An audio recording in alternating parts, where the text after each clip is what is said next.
Welcome to the Living the Dream podcast with Curveball. If you believe, you can achieve.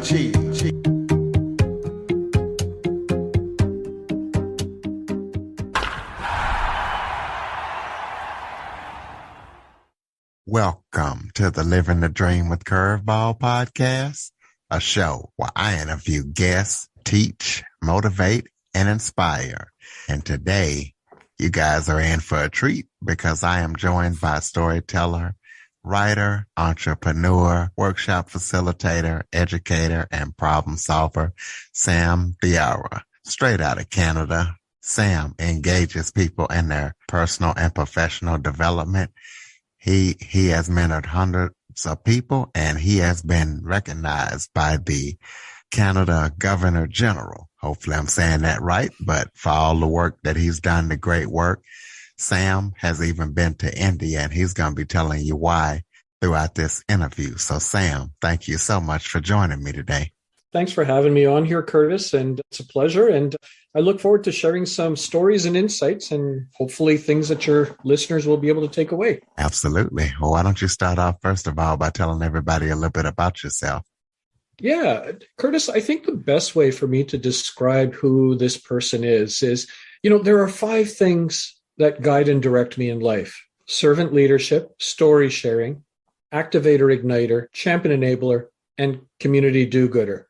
Those 5 things have enabled me to help individuals, teams, organizations, educational institutions, and nonprofits to their pinnacle best. But it has also made me into many of those things that you suggested, is a speaker and a storyteller, a mentor and a coach, a writer and blogger, educator, problem solver, working with as a community activator. So that's this person that you see today who's focused on the journey that has been his life that has gotten him to where he is today. And it's really been interesting because for the most part, I really don't feel I have a job or career. I've had fulfillment, and it's a great place to be. And I, look forward to the opportunity of sharing how we all have a capacity to potentially get to that area of fulfillment. Well, tell us how you got started. You wear several hats. How did you get started in doing all this stuff? Let's start with that first story. Sure. Well, it's one of those, my story was no different than many people. It's a narrative that many of us have lived. I mean, in preschool, a question was asked of us, what do you want to be when you grow up? And, we picked these honorable jobs of an astronaut, a teacher, a doctor, a fireman, et cetera, et cetera. And slowly, as you go through life as a student and high school into post-secondary, practicality sets in. And next thing you know, you're sitting there going like, what am I going to do? Well, I remember sitting at graduation, and it was one of those things that the hardships and the obstacles I encountered have really filtered to make me who I am today and I didn't realize it at the time, but I sat at graduation and I said to myself, okay, I guess I'm going to finish my degree and I'm going to move on. And I graduated in business and political science. And I said, okay, who's lucky to get me? Which company? So I started applying for jobs. And I remember back then, you used to write letters or mail letters. And I remember I had sent out 12 letters shortly after I graduated, and one of those companies was going to be lucky. A couple of weeks later, one of the letters arrived back and it said, thank you for applying. We don't have a job for you, but good luck. Well, next thing you know, I was like, well, that's okay. You're not lucky, but I'm going to send 3 more letters out to different companies. And it became like the tide. The more letters I sent out, the more rejections came back, to the point where I had 86 rejection letters in a short time. 86 companies that said, we don't have a job for you. We're not sure what you're looking for. Good luck. And it's shifted from, who's lucky to get me to, am I lucky to get a job? But I did get my first job. And it was an entry-level government job. So my first job was emptying rubbish bins and mopping floors in a hospital as a janitor. It's a job that materialized. So I have a degree on my wall, and here I am doing the housekeeping duties. And I just remember, instead of looking at it as a problem, I decided to look at it from a different lens. And when I looked at it through a different lens, there were 3 life lessons that I pulled that I still carry with me today. The first lesson, My father said, I don't care what you do for a living. You just have to do the best job possible because your reputation is online. Well, there was no floor cleaner than at the end of my shift and no rubbish bin left full. I put my heart and soul into being the best janitor I could. I carry that today with anything I do. I pour my heart and soul into it. The second valuable lesson, there were times where I would get on an elevator with nurses, doctors, and administrators who are professionals, and I'm a janitor, and I'd be ignored. I know what that feels like, to be ignored. I, as a result, talk to everybody. And this is why it's been 3 to 8 conversations a week. It's been about 5,000 to date, because I never want anyone to feel like they're left out or they're not good enough. So I talk to everybody. And the third valuable life lesson is this mindset of opportunity over problem. And what can I gain out of this? And I went in with this mindset, which made me realize that in anything that we do, instead of looking at it as the obvious, what can I learn from this situation? And I do that even today, is anything that I embrace and I do, I learn from. So you can see where it started out. And what's really fascinating is those 86 rejections that I hold on to. It literally is, I still have the letters, and it's literally the size of a brick and weighs about as much as a brick. If one of those letters would have materialized, I wouldn't be with you today, because my life would have gone in a different direction, different trajectory. The second interesting thing is many of those companies no longer exist. I still do. I outlasted the companies. And it's a reminder to all of us that we are resilient individuals, but we have to have a solid platform and mindset. And it sort of leads me into what you had shared and asked. I needed to provide that backstory because when I did eventually progress along and into that corporate job, I just realized that corporate job never fit. I could do it, but it just didn't fit. So I started focusing on who I am instead of what am I doing. And when I started focusing on who I am, I realized the job I was in just never fit. And it suddenly meant that I needed to shift and change into something else. And I came up with, and this is something that I hope will help your listeners, the way that I came up to this clarity about who and not what, I looked at it as what are the 5 things that I'm not willing to compromise in life and career. So I laid down a foundation of 5 things, which those 5 things I shared at the very beginning have changed over time. But that foundation, when I laid it in the beginning, I looked at it and I said, this job I'm currently doing doesn't line up. But what does line up is an opportunity that I then focused on, which then hit 5 out of 5. And when I hit 5 out of 5, I didn't have a job or career. That was the first time I hit fulfillment. And I realized I was doing something that didn't feel like work, but I laid down the foundation first. And then I started focusing on, okay, what resonates with this foundation? So I hope that provides a bit of an understanding of the backstory, Curtis, of where I have wound up today by focusing on who I am, not what I'm going to do. Absolutely. And you've actually done so much good work in your community and all around the world that you've been recognized by the Governor General Yes. of Canada. So tell us who that is and what that was like and what that means to you. Yeah. Well, Canada is still a Commonwealth of the British Empire, or not the British Empire, but the United Kingdom. And the Governor General of Canada is the Queen's representative in Canada. So it's a high position in Canada. And the Governor General's awards, the 2 that I've received from them was for this community service that I've done, the mentorship and coaching, which has been about 5,000 conversations to date, I've done work with about 50 nonprofits over the last 20 some odd years to help them to start becoming more entrepreneurial. And, some of them have spanned years of service to these organizations.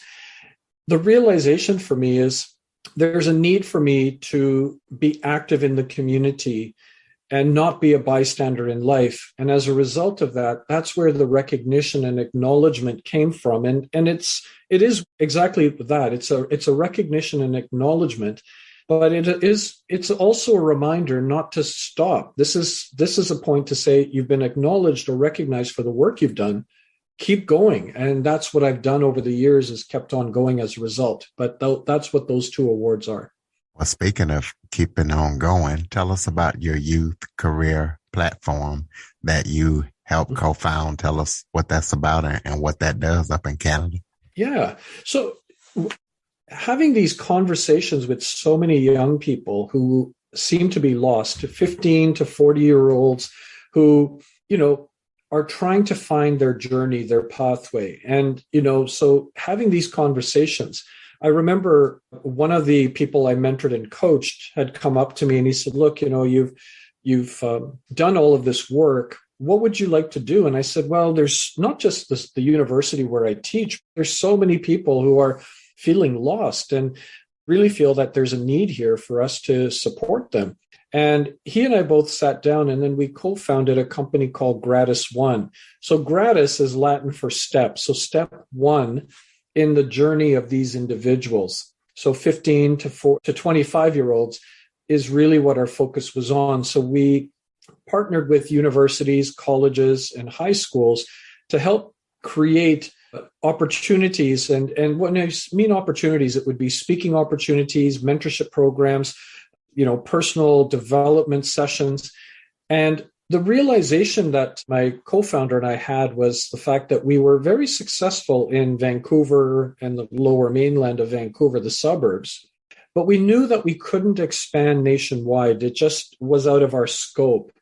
And then a large nationwide nonprofit that is focused on youth entrepreneurial ventures and personal development approached us and said that, the stuff that you guys are doing fits nicely within our framework. And, it just made sense for us to merge. And we merged with an organization called the League of Innovators. So that's an organization that is an accelerator and incubator for entrepreneurial ventures.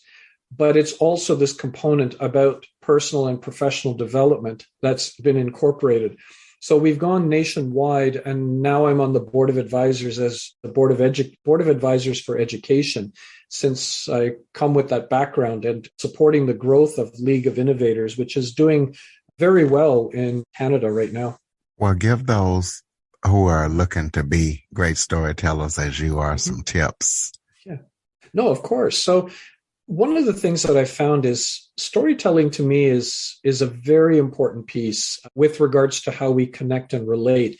And in fact, I like to always call it story sharing, because when I sit down with somebody, storytelling becomes unilateral, one directional, whereas story sharing means you and I are going to sit down and have a conversation. So when it became story sharing, the first TEDx speech that I did was on storytelling, discovering the extraordinary in the ordinary. And my realization was that we live in a world that's ordinary. I mean, the everyday. We have our routines, but embedded in the ordinary are these tremendously extraordinary experiences.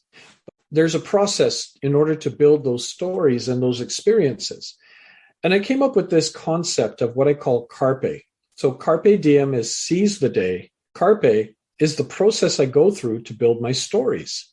So CARPE stands for curiosity, appreciation, reflection, perspectives, and experiences.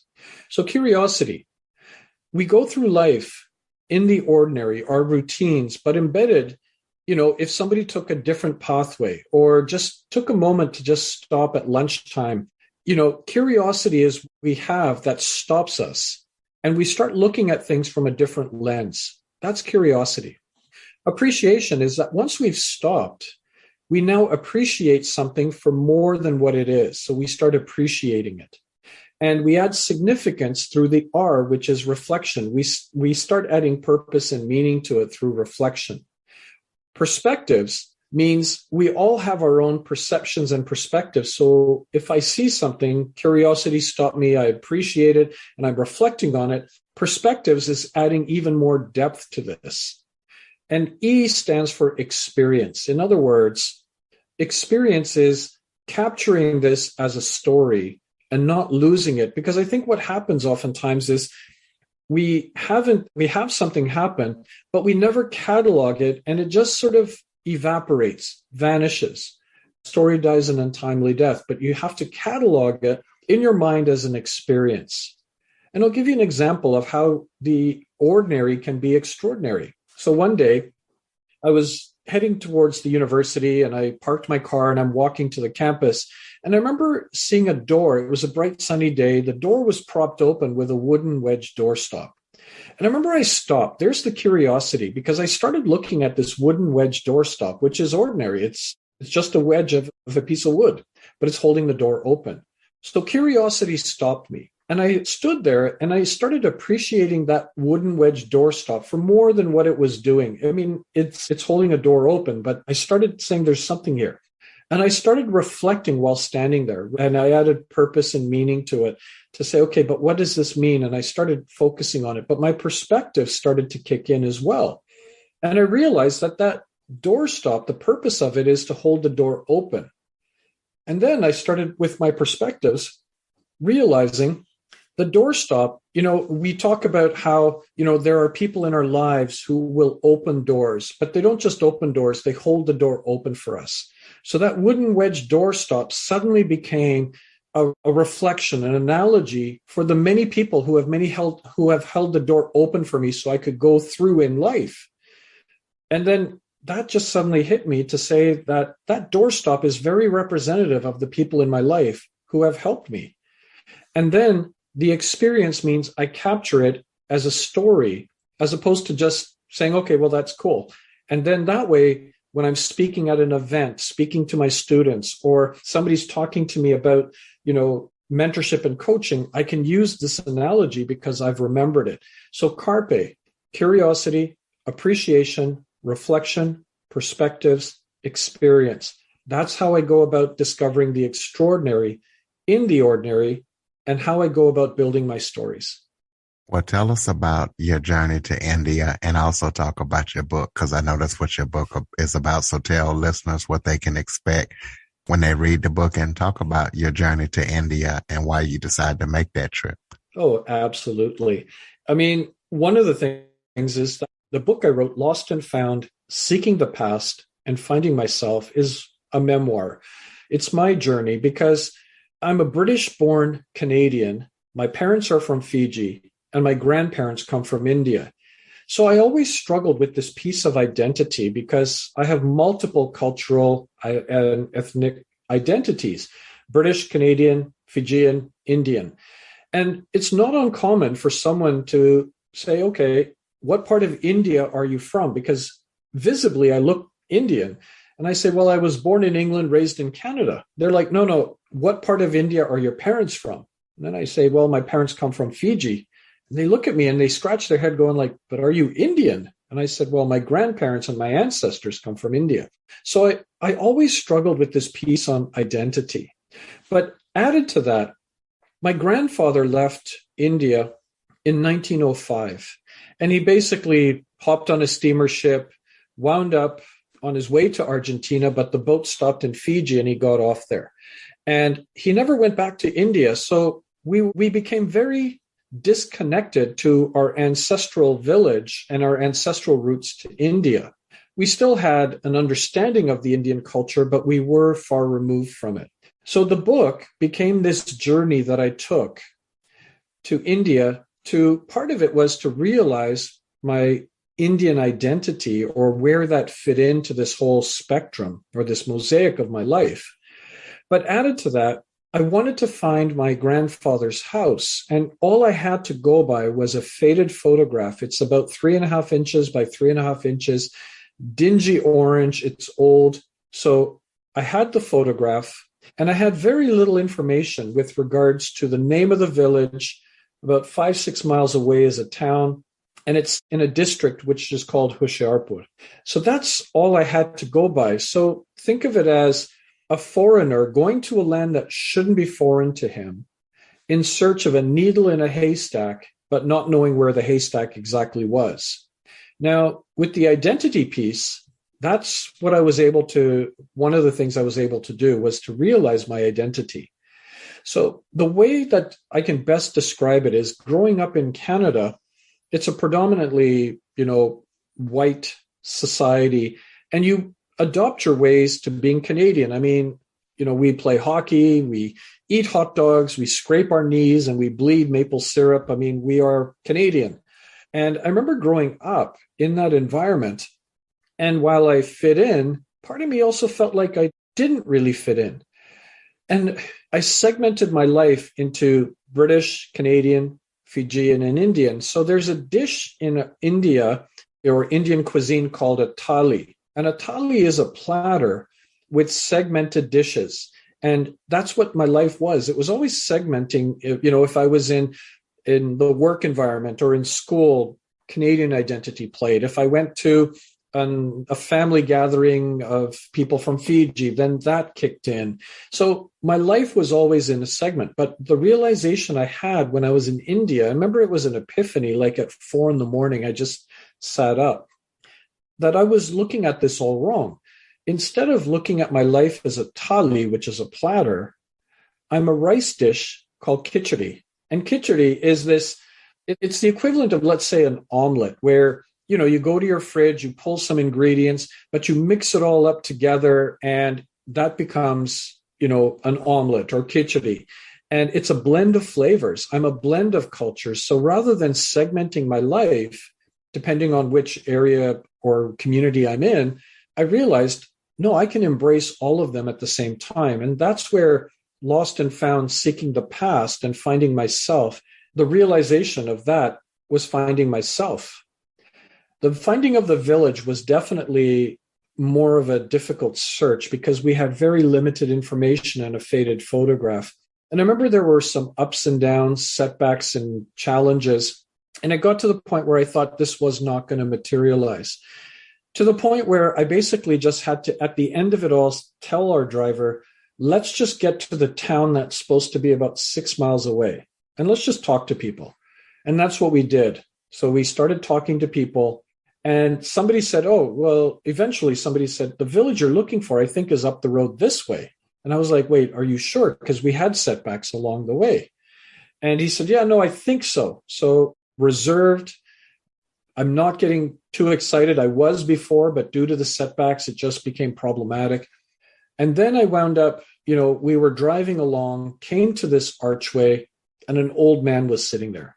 We showed him this photograph, and he looked at it, and he said, well, I'm not sure about the house. There's a guy in the back. He sort of looks like this one person. But the challenge was, in all the places we had looked, that's what everyone always said. The guy in the back looks like so-and-so. So again, I'm very reserved. But he says, okay, so he gets in our truck, we drive to a house, and people come out. And as they come out, they see this photograph, and all of a sudden this one lady in the photograph said, wait, that's me in the photograph. Who are you? And I suddenly was like, wait, did I hear you right? Because I was very reserved in the sense that I don't think this is even going to happen. But when she said it, I had to say, that is you. And she goes, yeah, no, that's me in the picture. Who are you? And it was this sudden realization that I had found my grandfather's house, and the people there were my grandfather's brother's family. And it was just this euphoric moment again where, through some, unique circumstances, and just going back to the basics of, let's get to the town, let's talk to people from the limited information we have, that I was able to actually find my grandfather's house. And it just sort of resonates the fact that, there was a lot of noise saying you can't do it, you shouldn't do it, why are you even bothering? There were obstacles along the way, but through persistence, I was able to overcome these obstacles. So it became this beautiful story of searching for one's identity and one's past. And that's why the title is Lost and Found, Seeking the Past and Finding Myself. It's a beautiful story. Definitely is. Another beautiful story is the tips that you could give all the inspiring writers out there. So what kind of helpful tips can you provide for them? For the writers out there, I remember the very first book I wrote, I had never written a book before. So this Lost and Found is my second book. The first book is about personal storytelling, discovering the extraordinary and the ordinary. And there's something I wrote in the beginning of that first book, which is, there is fear in me in writing this book because of what people might think. They might judge me. But the bigger fear is, what if I don't do this? So for those authors out there, don't go in write a book because you want to make all this money, or you think that you've got the next bestseller. It isn't a difficult process that you go through. Write because you have something to share. And for me as well, like I find that, when I was trying to figure out who the audience might be that, would like to read this book, I found it really difficult to write because I was trying to fit to who the audience might be. But when I stopped thinking about that and I started writing for myself, the words just flowed. So I think one thing I would suggest, well, two things. Number one, don't go into this thinking you're going to make a lot of money because you got the next bestseller. The second thing is write for yourself and instead of the audience, because I know some people will definitely say, no, you're wrong. You should be writing for an audience. But I just know that from an authentic voice, it materialized when I actually focused on, what I needed to share. The other part I want to share with your audience about this is there's a two-part process here, and they're both very difficult. The first part is the actual writing of a book. It is difficult, it is challenging, and all-consuming, because really what you're doing is putting your thoughts down. And what I would say is, just get your thoughts down and don't worry about grammar, punctuation, none of that stuff. Just, put it down, in a document, or start capturing these thoughts and ideas in a document that doesn't even make sense at this point. And then start pulling it and connecting these pieces and parts together. And then you'll find that you start having this book. The second part, though, which is equally, as an author, when that final copy, after the copy edits and proofreading is done, and you've designed a cover with somebody or you've done it yourself, and that book first arrives in your hands, it's a magical moment. You're just like, all my hard work is here. But that's only half the journey. The equal difficult journey happens as soon as you get the book in your hands. How do I now get the audience interested in buying this book? And that is difficult to do as well. Many authors, they're great at writing, but they're not great with self-promotion, or they think that the book is just going to start selling itself, which it doesn't. And you have to start earlier. You want to get some endorsements. You want to get some acknowledgments. Start early. And I've built relationships with people who have then become people that have endorsed my books, so build those relationships early. And the last thing I want to share about anybody who wants to be this budding author is that there's 3 different methods that I would suggest that you can pursue. There's self-publishing, traditional publishing, and a hybrid model.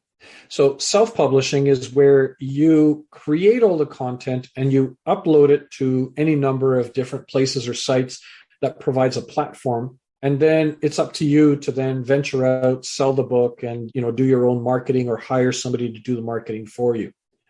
Traditional publishing it's really difficult because you need to get an agent, somebody who feels that minimum your book is going to sell 20, 60, 100,000, million copies.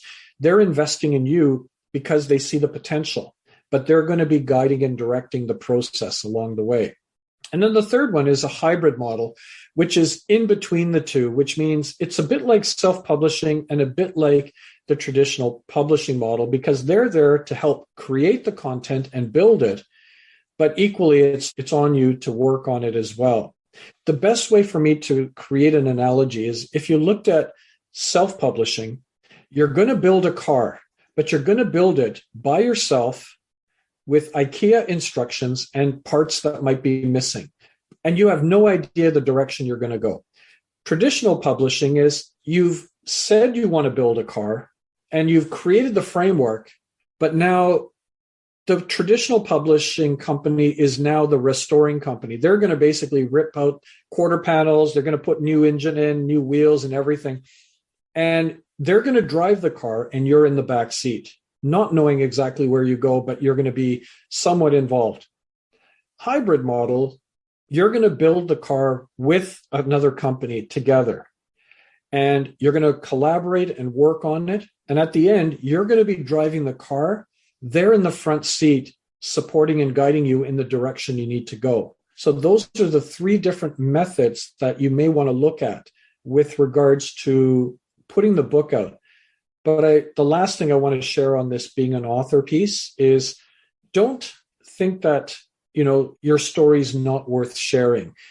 I still feel there's a huge need for you to go out there and do this so that you become that published author, and that you've got this as a perpetuity, that this book is there for you. And never feel like you're not the expert, because once you put the book out, regardless if it's got research or no research, but you're putting it out there, you now become an expert in a particular segment, a particular way that you want to do this. So my thing is just, you have to do it, but learn along the way and know that there are these two processes, the creation of the book and then the publishing and getting it out there. Those are the two parts that happen. And both times it literally feels like you're pushing a boulder up a hill. And with Lost and Found, I'm in the process right now, just finalized it, is the book is there. So it's in a paperback, ebook, audiobook, but I've just finished working on the screenplay.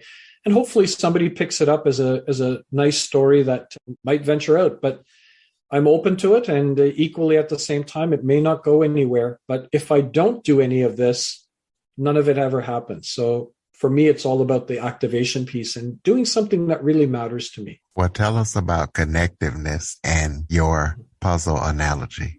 Of course. So the idea is, I think that, oftentimes what I find is that, we feel very distant from each other, or we have our lives. And again, it goes back to that ordinary and extraordinary piece. And what I do is I carry with me puzzle pieces. At the end of my very last lecture of the semester, or when I sit down and I have a conversation with somebody, of which I'm actually going to be doing this again tomorrow because I have a conversation with somebody, I take my satchel of puzzle pieces and I pull one single piece out.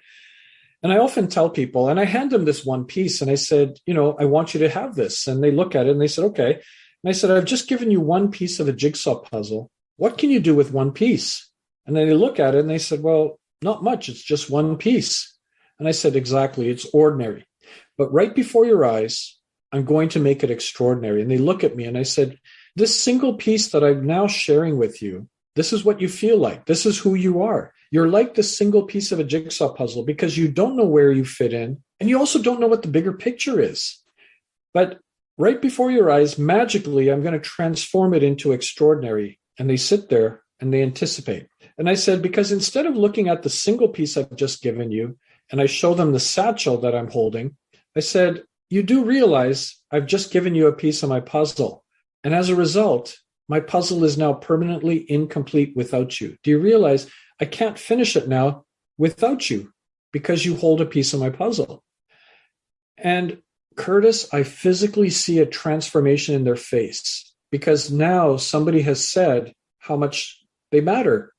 I've had people tell me, and I've given about 5,000 pieces in the world to date to remind people how important they are. And people have said, they've taped it onto their mirrors because somebody told them how important they are and that they matter.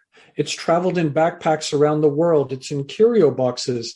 It's in wallets. And, people will meet me at an event and they pull out the puzzle piece and they say, look, it's still with me. It's just this reminder of connectedness to say, again, reframing it, looking at it from a different lens. Instead of focusing on the obvious of that single piece of a jigsaw puzzle, start focusing on the extraordinary piece of I belong to someone else's puzzle piece or puzzle. And the fact is that every one of your listeners, not realizing it, they're not a single piece of a jigsaw puzzle. They are a component of other people's puzzles, but then other people are components of their puzzle as well. But that's the puzzle analogy and connectedness. Well, I know you got your screenplay that you're working on, but what other projects are you working on that people need to know about? Yeah, it's been great. Whether it's teaching, the screenplay, speaking on podcasts, I'm also building out retreats on personal and professional development. Again, it's all about trying to help individuals. I'm also, again, working with still nonprofits to try to get them to become more entrepreneurial. So They're not the traditional sort of nonprofits. Still going to carry on having these 3 to 8 conversations a week, support and help people. And the reason, Curtis, is I've been given so much in life as experiences, but I'm not allowed to hold on to them. I have to give them away. And the more I give away, the more richness comes back to me. And that's just this perpetual cycle that I'm on. But it's all about leading a purposeful and fulfilling life. And I just get to do all these amazing things. And I feel very fortunate that I get to do this. Well, go ahead and throw out your contact information so people can keep up with all the amazing things that you are doing. Thanks, Curtis. I mean, what I would say is I've got a website and it's got about 185 blog posts, and they're all free for people to see. But the website is www.sam-thiara.com. But there you'll find out about the book, the speaking opportunities or blog posts. All of that stuff is there. I'm also on LinkedIn, Instagram, and Twitter, so people can easily follow me there as well. Close us out with some final thoughts, maybe anything that I missed out on that you would like to touch on, or just more advice or story or whatever you want to close it out with. Yeah, I think that there are 2 quotes that I want to share that I think, I live by, but I think are really important. The first one is, obstacles are the necessary bricks on a road to success. You're going to face obstacles in life, rejections. It's not that you have to enjoy it, but just realize that those obstacles are there as opportunities. So obstacles are the necessary bricks on the road to my success. Don't fear the obstacles, embrace them, learn from them, and emerge stronger. And the second quote I want to leave you with, it's my signature tagline. Everyone's life is an autobiography. Make yours worth reading.